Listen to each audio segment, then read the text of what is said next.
I just want to make a few comments from the Russian point of view.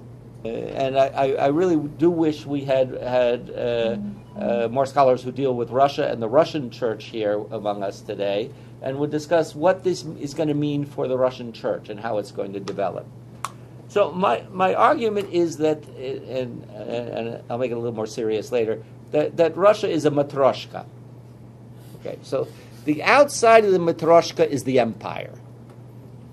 That is, many of my colleagues argued there was never Russian nationalism. Russia was always an imperial state. It was a Romanov imperial state. You think of Russia as an empire. An empire has many, many peoples.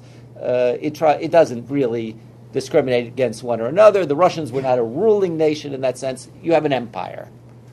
And then the empires collapse, and this empire collapsed in 17 and gets reformed by the Bolsheviks, and then collapses in 91.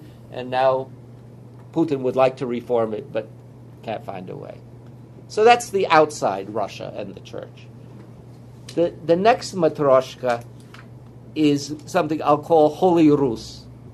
That is, that there is an identity that is a Holy Rus, that is Orthodox, and in the sense the only true Orthodox, the Third Rome, and that its constituency are the Slavic people of that Russian Empire, as well as some contiguous territories, and maybe sometimes they would throw the Moldovans in it, although the Moldovans are, of course, Romanian speakers.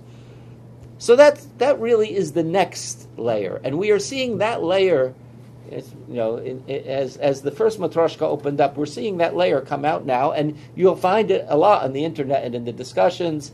Patriarch Kirill, it's one nation, it's one Holy Rus, it's a sin to break it up for some reason, and it is really Orthodoxy. The rest of Orthodoxy doesn't count.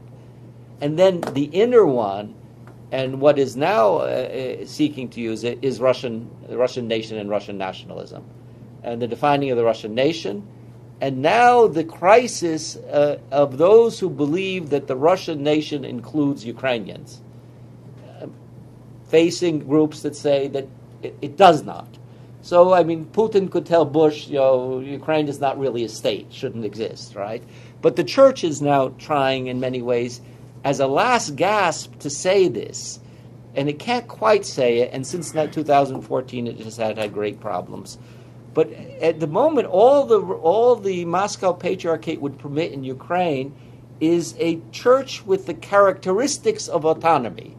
The Ukrainian church they couldn't even call it an autonomous church. Finland can have an autonomous church. Japan can have an autonomous church.